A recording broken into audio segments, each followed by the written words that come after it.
apakah masih ada ya di diri kita ini dalam prakteknya ya kalau hamba ini ada berbuat. Coba kalau mengesahkan tauhid apal tadi apa? Maka kata dia tadi mengesahkan Allah Ta'ala pada segala perbuatan. Maksudnya tidak ada perbuatan makhluk, yang ada perbuatan Allah, gitu loh. Kenapa tak ada perbuatan makhluk? Nah, coba siapa jawab? Kenapa tak ada perbuatan makhluk lagi? Karena makhluk ini tak ada. Nah, tadi kan aku tanya, siapa yang bawa kereta? Siapa yang bawa mobil? Please. Yang bawa tadi. Kalau kita mencoba memahami kaji itu ya. Cuma kalau ditanya orang kau pulang ke kampung ke tebing, siapa yang bawa? Allah gitu. Jangan juga aneh kedengarannya. Itu lafaz cukup di dalam gitu loh. Ya, nah, jangan urusan dalam dibawa keluar.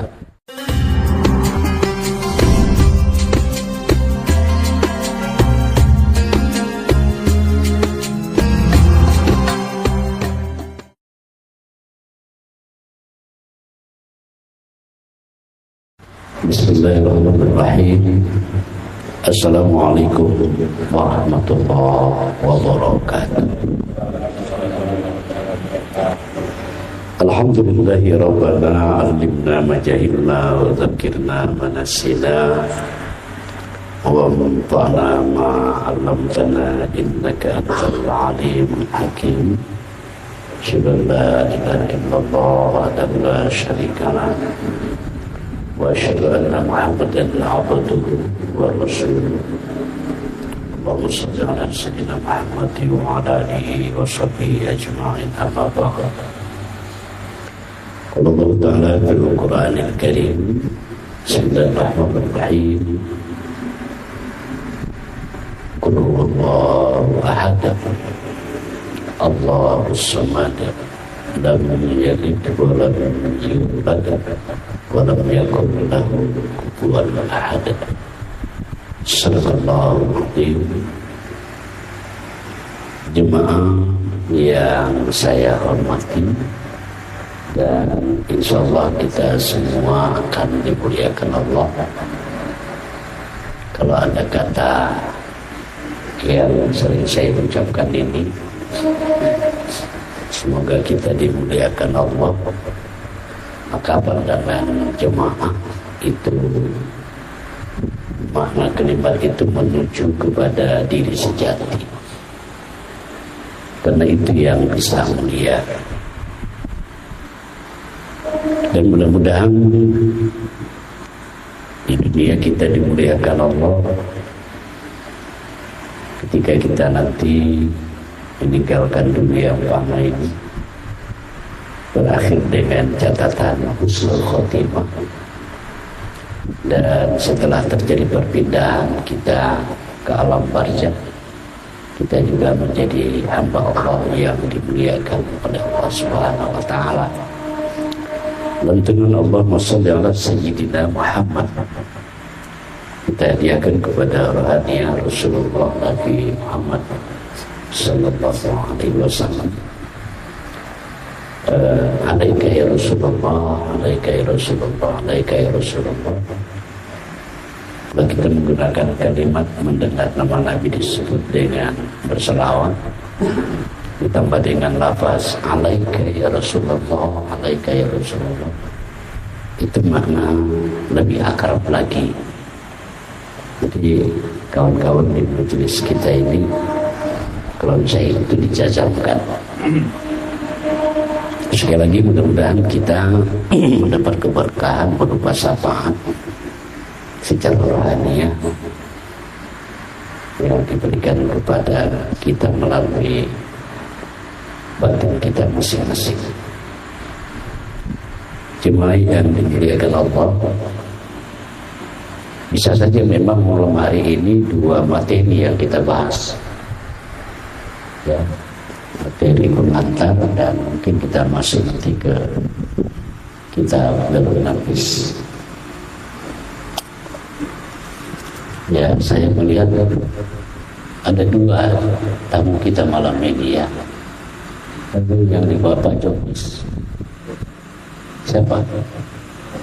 Orang desa. Masih saudara juga dari Bapak. Oh, saya pikir yang bukan dari Labuan kan? Bukan. Kemudian Wakno tadi saya lihat bahwa kawan juga ya. Iya Pak ya. Tinggal di mana Pak? Hah? Oh Peraya. Hah? Oh. Baik jemaah yang dimuliakan oleh Allah. Kita sudah membahas di antara pembahasan itu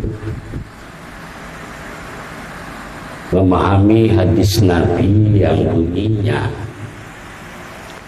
man arafa nafsahu faqad arafa rabbahu man arafa rabbahu fasadal jasad.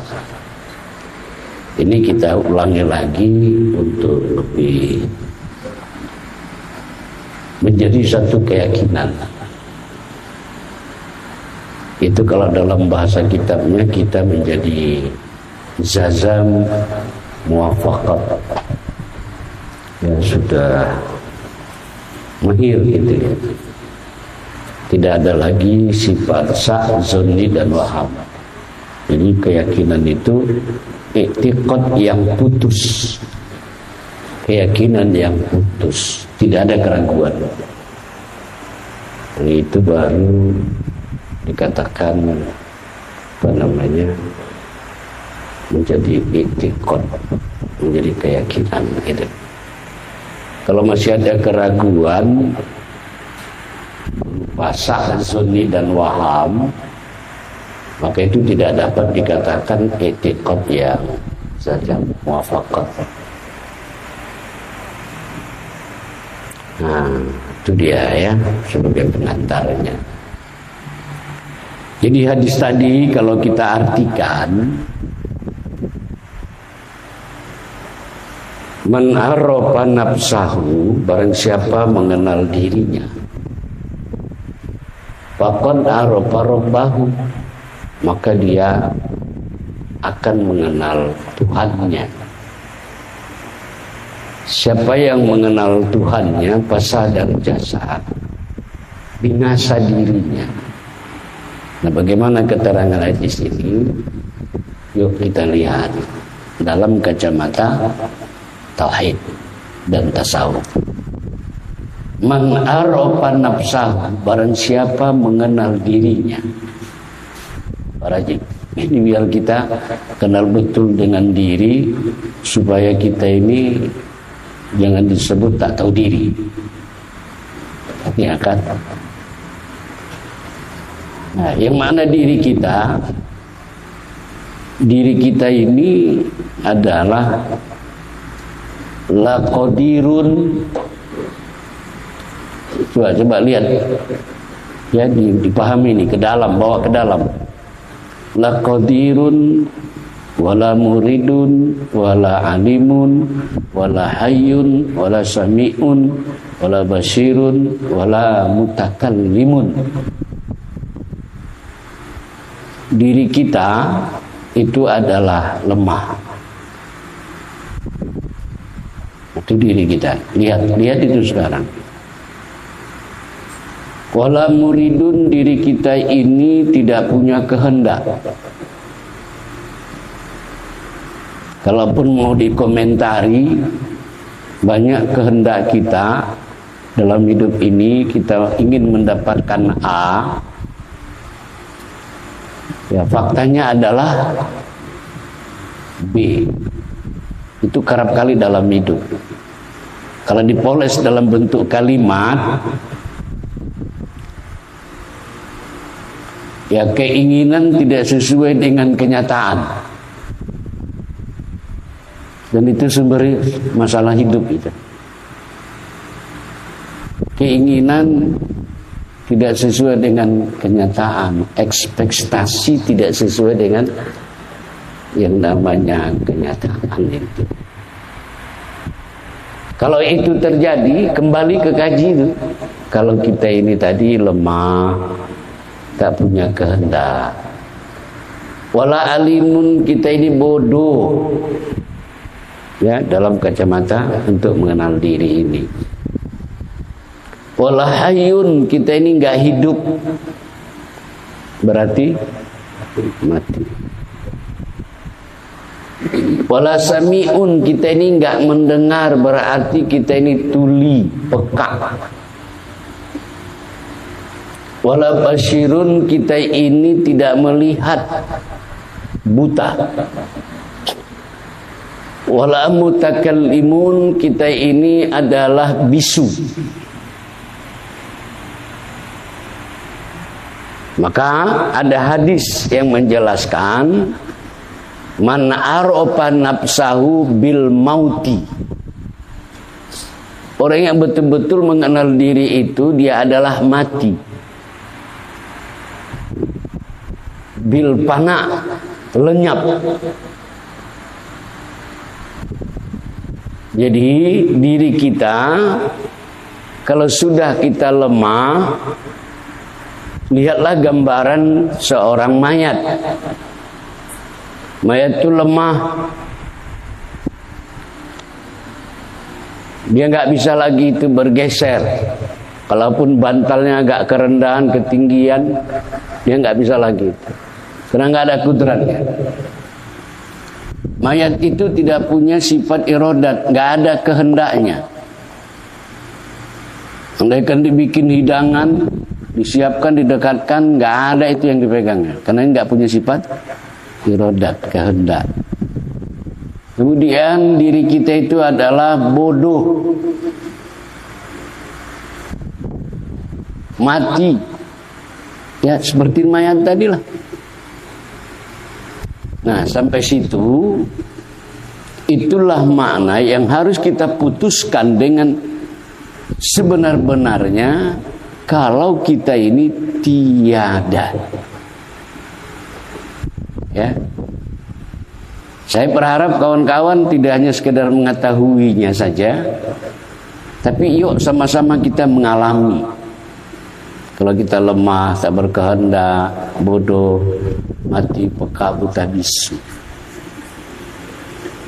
itu namanya menafikan, ya, menghilangkan. Dan tidak boleh 0,1% pun kita tidak boleh merasa kita ini ada. Karena yang wajib ada itu adalah Allah. Ya, kita haram mengaku-ngaku kita ini ada.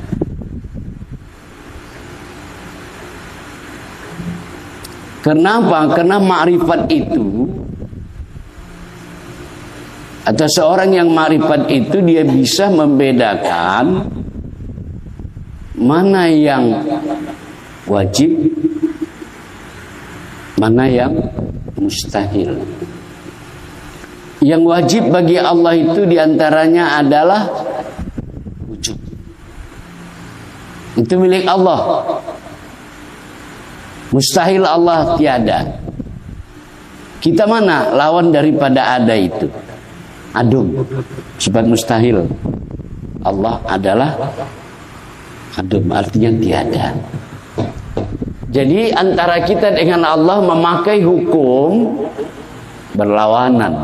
Allah ada, kita Allah kidam, kita binasa. Ya, Allah mukhalafah, berbeda. Kalau kita, ya, ada yang mirip kalau bahasa kita. Allah mengetahui, bodoh. Itu hukum berlawanan. Yang wajib bagi Allah, mustahil bagi hamba. Yang mustahil bagi Allah, itulah yang wajib bagi hamba. Balik ke hadis tadi. Ya, kita nggak ada. Man arafa nafsahu bil mauti bil panai. Barang siapa mengenal dirinya yang sesungguhnya, kalau kita ini nggak ada, lenyap. Nah, itu namanya menafikan. Lantas timbul pertanyaan, kalau kita tiada, nah gitu dia. Ini masuk ke isbat, ya kan? Kita tadi kan zikir kan, la ilah, la ilah. Yang kita tidakkan itu, ya zikir itu, ini ada kaitannya dengan kaji ini. Ya, kita selesaikan dulu. Jadi Pak Ustadz, Pak Guru, kalau kita nggak ada, lantas yang ada sekarang ini siapa? Nah, ini isbat namanya. Tadi kita sudah nafikan. Kita nggak ada. Kalau kita tak ada, yang ada sekarang ini siapa? Nah, ini yang harus kita tangkap. Kudrat yang ada di diri kita ini mutlak kudrat Allah. Sedangkan kita tadi lemah. Ya, kehendak yang ada di diri kita ini itu sifat iradat Allah. Pengetahuan yang kita miliki itu alimnya Allah. Hidup yang kita rasakan ini hayatnya Allah. Mendengar yang kita rasakan itu sama Allah. Yang melihat ini itu basar Allah. Maka kesimpulan kita tarik, ya, kalau kita nggak ada, yang ada ini tadi nyata sifat Allah. Di mana sifat Allah itu? Pada diri kita. Ini dimaksud Allah dalam surah Az-Zariyat ayat 21 itu, wa fi anfusikum apalah tubsirun. Akulah di diri kamu itu, tapi tak pernah kamu sadari itu. Maka dengan malam hari ini kita menyadari itu dengan sesadar-sadarnya. Ya, inilah yang dimaksud Allah itu, fa iza sa'alaka ibadi anni fa inni qarib. Ya Muhammad, kalau hambaku bertanya tentang aku, katakan aku dekat. Bukan sekedar dekat dengan kita, amat dekat sekali. Pernahkah kita berjarak dengan dia? Tidak. Pahami ini. Wa huwa ma'akum, aku serta kamu. Nah, wa nahnu ilaihi min hablil warid, lebih dekat dari urat leher.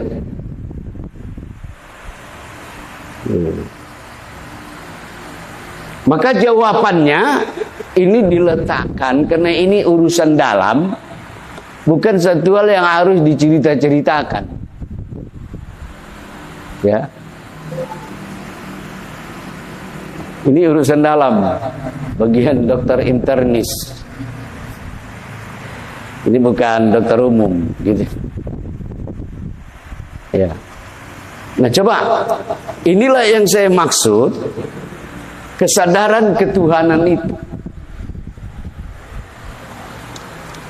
Pahami ya, dari paparan itu simpulnya inilah landasan dasarnya kita jadikan membangun sebuah kesadaran.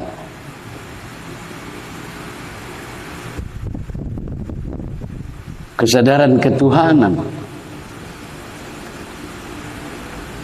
Kalau kita mendengar sepintas kemarin cerita para ustadz guru-guru kita mengatakan Rasulullah itu naik ke langit ke Sidratul Muntaha waktu Isra Mi'raj. Sidratul Muntaha itu bukan tempat. Yang sesungguhnya Sidratul itu bahasa Arab, sidrah kesadaran, muntaha tertinggi. Maknanya apa? Kesadaran yang tertinggi itu adalah kesadaran ketuhanan. Oke, sampai situ. Saya bikin pertanyaan sederhana, kalau kawan-kawan betul-betul memahami ini. Tadi siapa yang bawa kereta?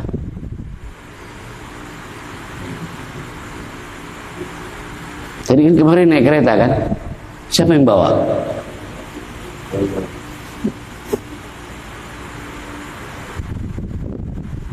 Pernah bawa kereta? Yang bekerja tadi itu kawan-kawan kan punya profesi masing-masing. Yang bekerja itu siapa? Ini harus ini bukan anu ya. Saya nggak mau lagi lah. Saya jujur aja jemaah dimurkai Allah. Saya merasa kecolongan kemarin. Kecolongan apa? Saya berharap, saya kemarin menganggap sudah kelas 1 SMP, ternyata masih berada di kelas 2 SD. Ini maksud saya, ini betul-betul dipahami. Karena ini nanti terkait dengan apa? Dengan diri rohaniah kita.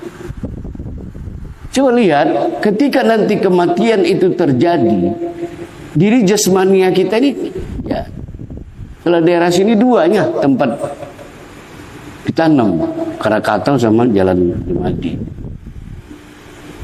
Kalaupun ada satu Jalan Minang itu, tapi untuk keluarga itu, ya kan. Tapi diri sejati itu, rohaniah kita itu pulang tanpa ilmu tauhid tasawuf ini, itu sama dengan balon yang tidak ada gasnya. Paham tuh? Jadi kajian ini untuk jasmani atau untuk rohani? Rohani. Kita kalau sakit kasih vitamin si jasad, iya kan? Nggak bisa sembuh, berobat di Medan, berobat ke Peneng. Itu urusan jasad. Walaupun dokter di Peneng itu tamatan dari USU. Kan itu yang terjadi. Tapi ada penemuan baru hari ini, pengobatan holistik. Ya, pengobatan ini diobati tanpa obat. Landasan berpikirnya sederhana. Yang punya diri kita ini siapa? Ini jasad nih. Ini madain apa? Madain Allah. Kalau dia sakit fisik ini, sebiogianya kan dibawa kepada siapa? Ke pemilik kan. Tapi kita bawa selamanya ini sakit fisik kemana kita bawa? Dokter. Memangnya pemilik diri kita ini dokter?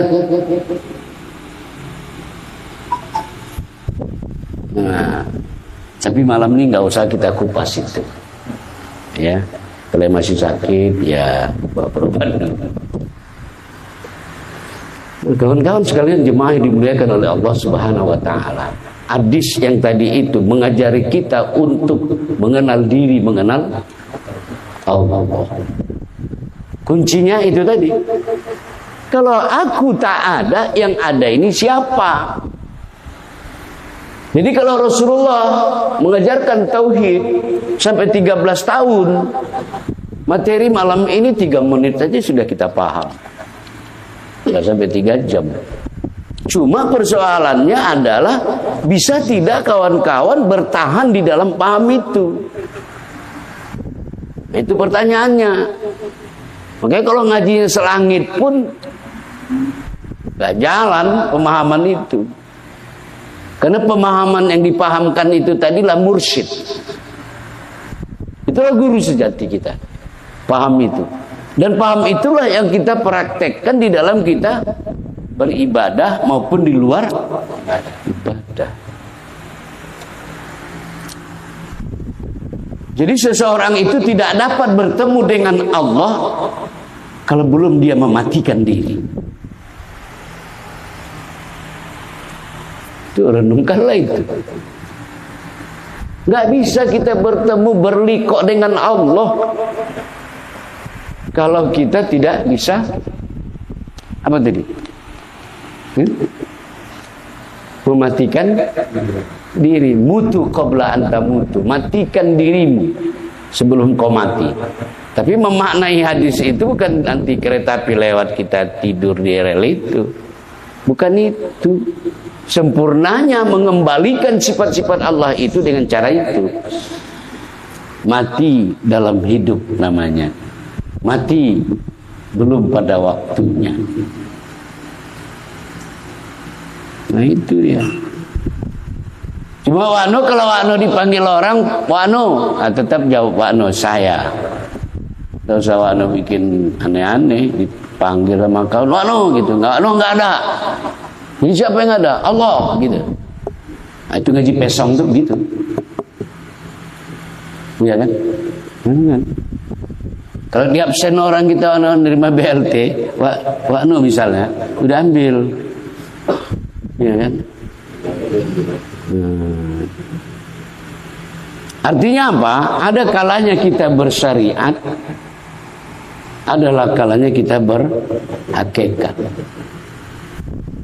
Diri kita ada yang jasmani, ada yang rohani. Jadi jemaah dimuliakan oleh Allah Subhanahu wa taala, pahamlah kita. Ya. Kalau diri kita ini mazhar Allah.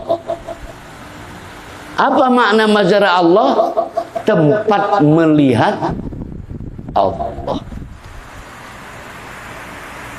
Allah itu diesakan pada 4 pasal. Ya.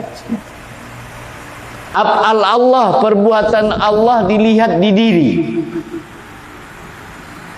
Ya, tubuh kasar kita ini, jasad ini.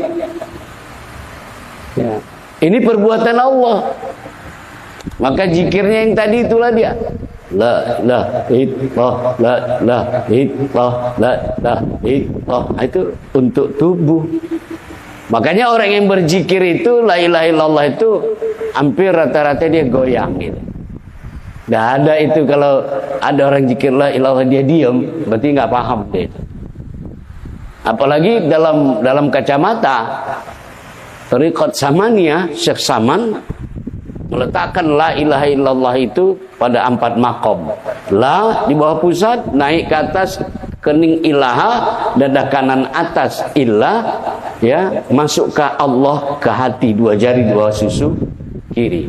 Maka ketika kita berzikir zahar la ilaha illallah, makam itulah yang kita lihat. La ilaha illallah, la ilaha illallah, la ilaha illallah. Gitu dia.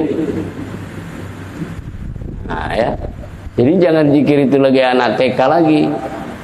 Geleng-geleng kepala aja la ilaha illallah, itu enggak bisa. Ya, ada tuntunannya. Jadi melihat perbuatan Allah di diri mana? Apa? Melihat apa Allah maksud saya? Melihat Allah di diri, asma'nya di hati. Jadi kita awal tadi zikir itu ya. Kedua, zikir hati itu maksudnya melihat asma Allah, saya ulangi, melihat asma Allah, nama Allah, lafaz Allah ya di hati. Maka hati itu berzikir Allah, Allah, Allah, Allah, Allah, Allah. Itu zikirnya itu.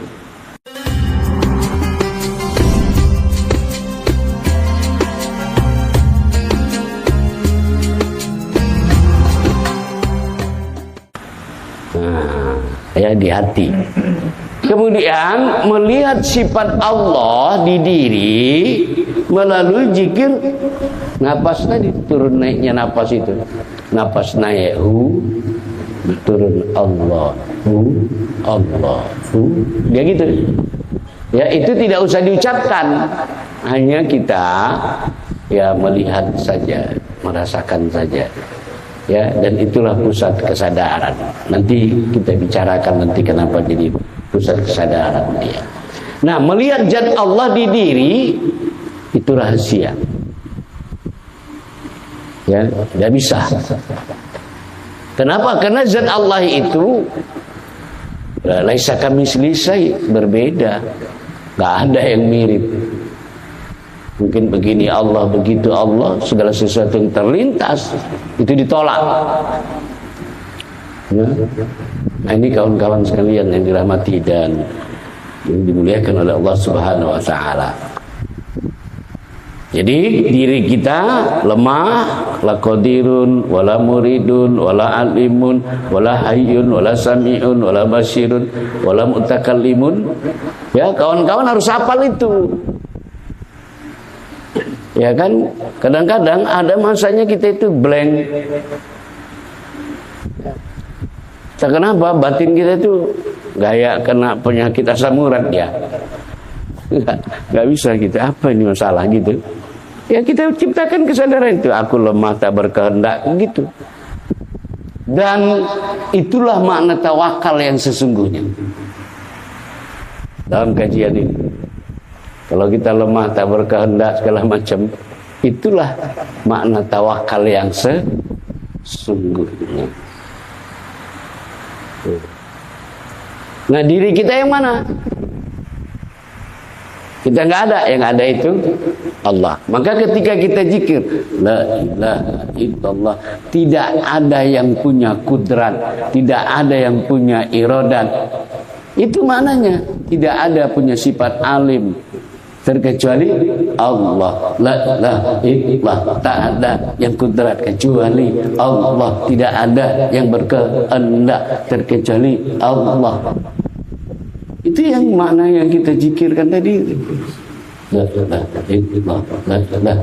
Artinya tidak ada yang berkudrat terkecuali Allah. Itulah caranya, penerapannya itu di dalam zikir zahar. Ya, ini benar-benar harus kita paham. Ada hadis Nabi. Ini bisa nyinggung ini. Apa kata Rasulullah? Arafun nas min arafan nafsi. Yang dikatakan manusia itu orang yang mengenal dirinya. Kita udah kenal nggak dari teori kajian itu tadi? Sudah. Kita nggak ada, yang ada Allah.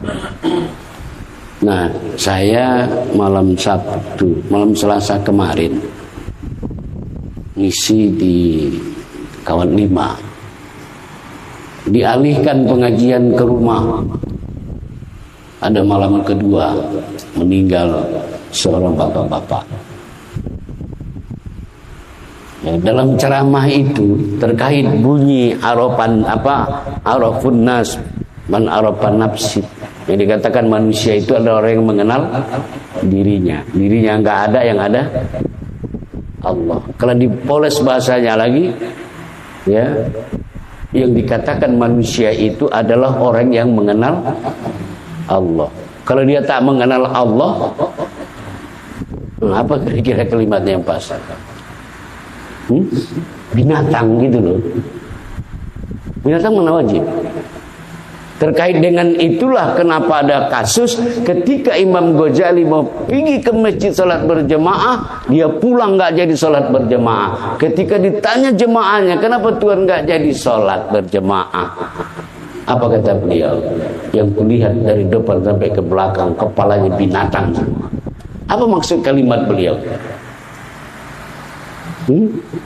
Banyak orang yang nggak peduli. Ya, dia memahami Islam itu hanya syariat. Begitu. Maka itu kasusnya. Tapi jangan juga kita ikut-ikutan. Ini yang nggak ma'rifat sama Allah ini binatang ini gitu. Ya kan, dilempar batu sama orang. Itu kalimat nasihatnya untuk diri kita.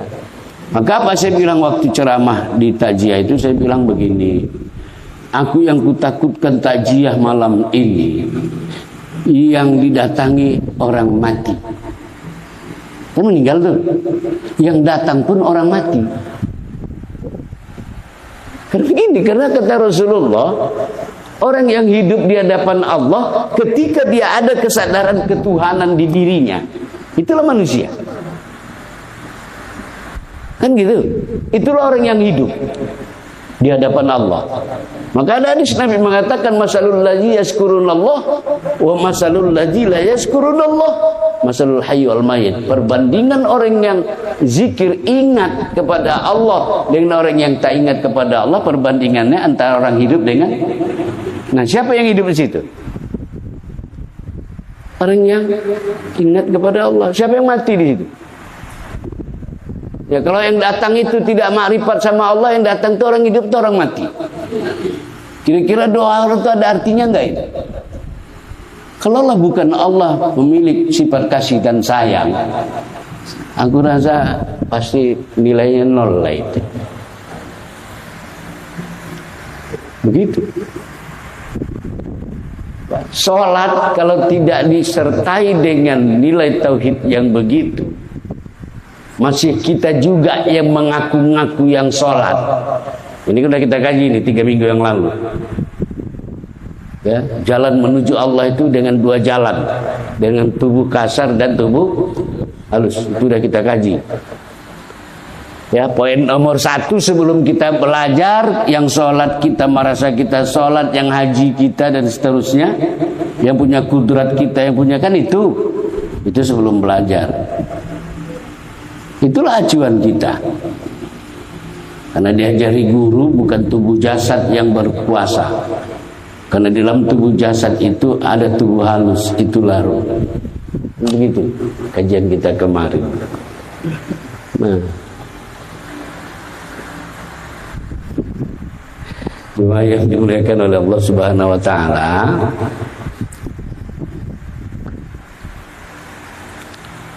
coba camkan lagi hadis yang populer di kalangan kita. Apa kata hadis itu? Al-insanu sirri. Ya biar kita tahu kalau kita ini siapa. Kita udah nggak ada.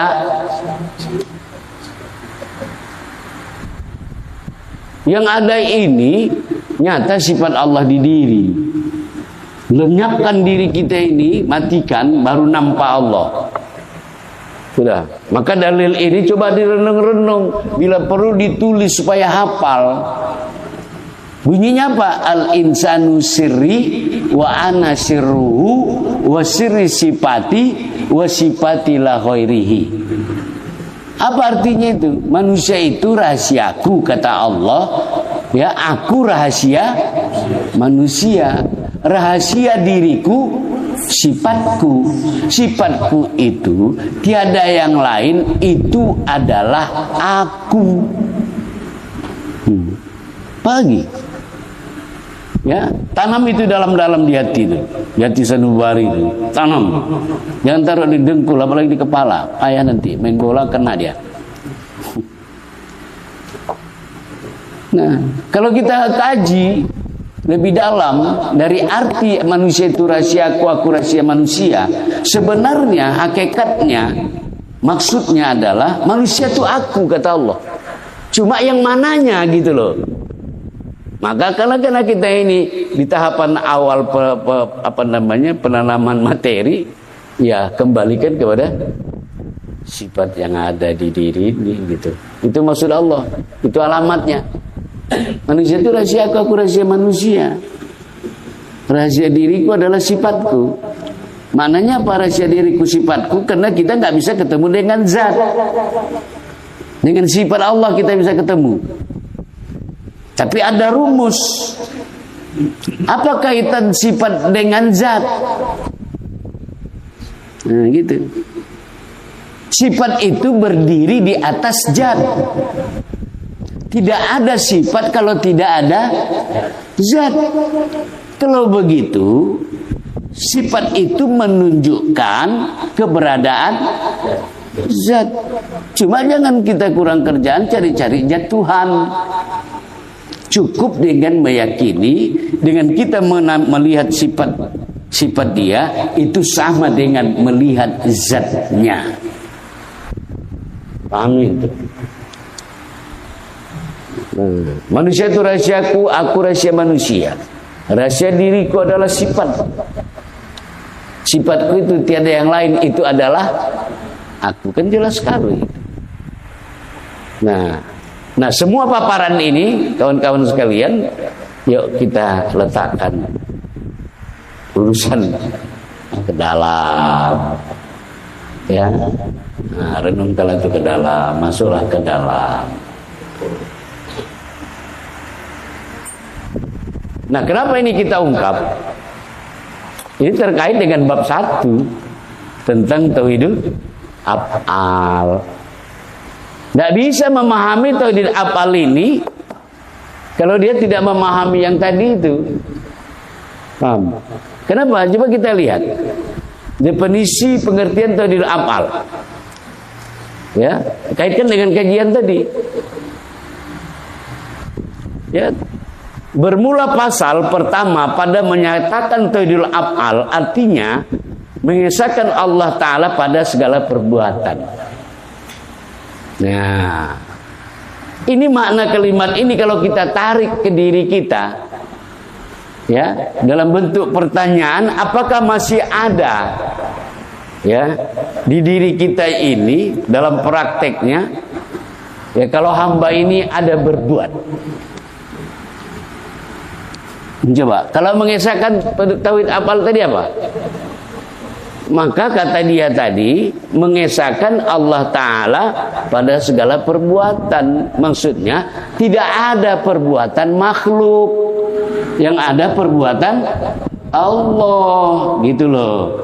Kenapa tak ada perbuatan makhluk? Nah, coba siapa jawab? Kenapa tak ada perbuatan makhluk lagi?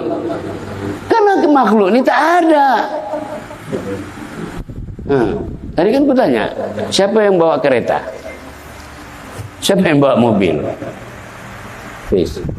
Yang bawa tadi? Kalau kita mencoba memahami kaji itu, ya. Cuma kalau ditanya orang kau pulang ke kampung ke tebing, siapa yang bawa? Allah, gitu. Jangan juga, aneh kedengarannya. Itu lafaz cukup di dalam, gitu loh. Ya, jangan urusan dalam dibawa keluar. Ya, tai. Ya, kalau di dalam dia 3 kilo, sholat boleh dibawa nggak? Masih dalam perut? Boleh. Tapi kalau dia dikeluarkan, sujung kuku boleh? Nah, bisa lah kita bawa. Maksudnya urusan dalam ya ke dalam, gitu loh. Makanya kadang-kadang kalimat itu jadi fitnah ketika muncul pertanyaan atau sebuah pernyataan mengatakan kalau orang ngaji hakikat dia nggak pernah sholat, gitu loh. Nah, orang kan memahaminya dengan logika dia. Berarti orang-orang ngaji gitu nggak sholat, gitu. Itu yang dia pahami. Tapi kalau dia ikut ngaji dia paham. Karena diri kita nggak ada, yang ada Allah. Nah, gitu dia kan. Ini pun masih dibantah nanti. Dan dijadikan modal gitu. Nah, seperti itu. Modal apa? Untuk membenci kajian-kajian hakikat itu. Tauhid, tasawuf. Nah, pahami ya, tauhid af'al itu tidak ada perbuatan hamba, melainkan perbuatan Allah. Ketahui olehmu, ya, apa kata dia? Hai Salik, Salik itu orang yang beribadah, ya, bukan nama orang itu. Bahwasanya tiada yang melepaskan akan dikau daripada segala perkara bahaya. Maksudnya begini, kalau ada orang yang merasa dia masih ada punya perbuatan, ya, maka dengan merasa dia ada andil dalam perbuatan itu, maka dia kena sanksi hukum. Dalam tauhid disebut dengan syirik khafi. Nah, bayangkan kalau kita merasa kita yang sholat, kalau begitu bukan pahala dapat kita kan, dosa. Nah, itulah inti daripada ya tauhidus af'al, mengesahkan Allah pada segala perbuatan. Maka seringlah muncul pertanyaan. Apa pertanyaannya? Jadi kalau yang maling itu perbuatan Allah. Ya, sesungguhnya hakikatnya baik dan buruk itu bersumber dari Allah. Terjadi keburukan itu menjadi pelajaran buat kita. Itu maksud Allah. Nah, karena kan bisa terjadi kekhilafan, kesalahan gitu ya. Makanya kawan-kawan yang ngaji ini hati-hati loh dinilai masyarakat. Kalau akhlak kita semakin parah, ya berarti kita juga lah yang merusak kaji ini. Cuma ini tuh ngaji kata orang. Seperti itu. Nauzubillah ya. Mudah-mudahan itu dijauhkan Allah Ta'ala daripada kita semua. Amin. Nah, kita lanjutkan. Jadi saksikan dengan hati dan pikiran, ya, dengan hati, dengan mata kepala saksikan. Setiap sesuatu kejadian itu bersumber dari Allah. Bahasa kerennya Allah berkarya di situ. Maka tuntut bagi kita ketika kita melihat bencana alam, supaya kita dapat pahala kebaikan, lihat ya Allah gitu. Yang dilihatnya di bencana itu Allahnya gitu. Maka dia melakukan perenungan, dia bertanya, ya Allah, apa ya kira-kira yang ini hikmah dari peristiwa ini? Ya, jadi dia langsung dulu kepada Allah. Ya, melihat yang indah-indah pun yang dipandangi kepada Allah dulu, ya Allah, ciptaan Kau ini ya Allah. Iya. Nah, itu praktik dalam menggunakan tauhidul af'al. Ya. Nah, itu. Maka kalau kita balik, ya, kita balik begini. Ada ayat Allah di situ, surah As-Saffat ayat 96. Wallahu khalaqakum wa ma ta'malun. Apa kata Allah? Allah jua atau Allah saja yang menjadikan kamu dan barang perbuatan kamu. Dia menjadikan kita dan apa yang kita lakukan. Mana itu memahaminya? Ingat kaji tadi, kita udah nggak ada.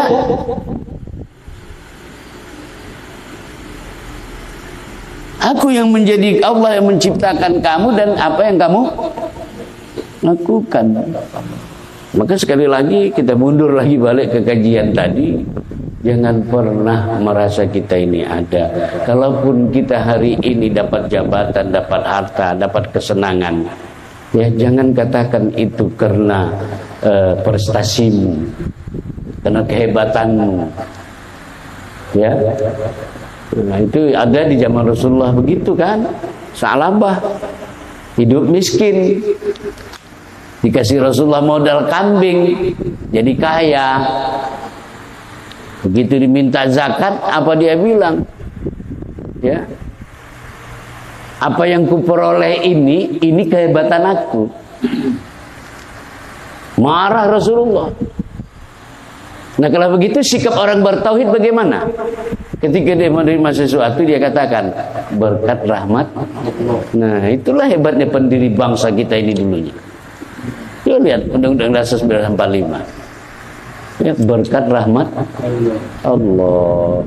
Jangan bilang ini kan karena pandai, inilah keahlian. Ya, gitu, jangan. Itu keakuan itu. Berarti dia merasa yang dia berbuat. Maka bisa saja kita peroleh itu ya karena tengok Tuhan begitu. Wah, ini nggak betul ini kawan ini. Dicabut Allah keberkahannya dulu, baru materinya. Ya.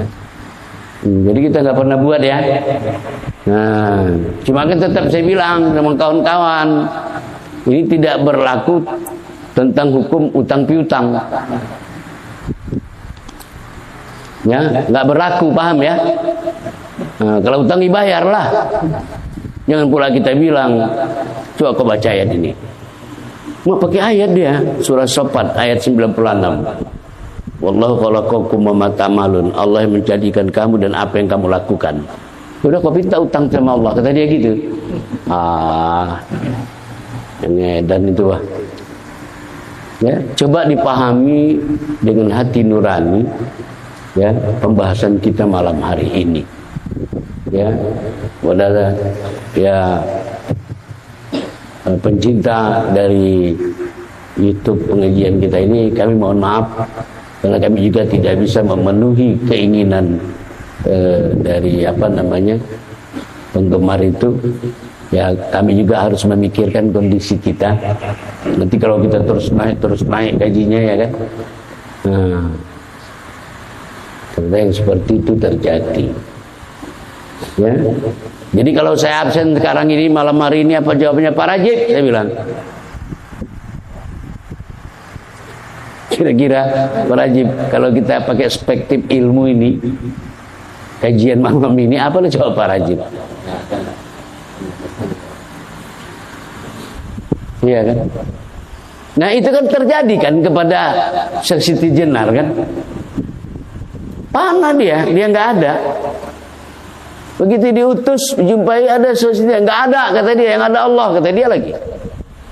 Yang memanggil dia sudah manggil pulang, ngadap lagi sama raja. Gimana? Ya udah kupanggil tadi, kata tak ada. Yang ada Tuhan. Pikir lagi kau ke sana gitu. Jangan kau panggil Syekh Siti Jenar. Jadi siapa panggil? Panggil Tuhan gitu. Datang kawan tadi ya. Sekali lagi yang kedua. Waalaikumsalam, ada Tuhan kan? Gak ada kan? Yang ada Syekh Siti Jenar. Nah ini tadi begini, ini udah begini. Karena udah pulih dia dari panah, dia turun balik kajinya. Jumpai Tuan Raja lagi, terakhir apa ke Tuan Raja? Pergi kau panggil dia. Bagaimana cara manggilnya? Dua-dua kata gitu.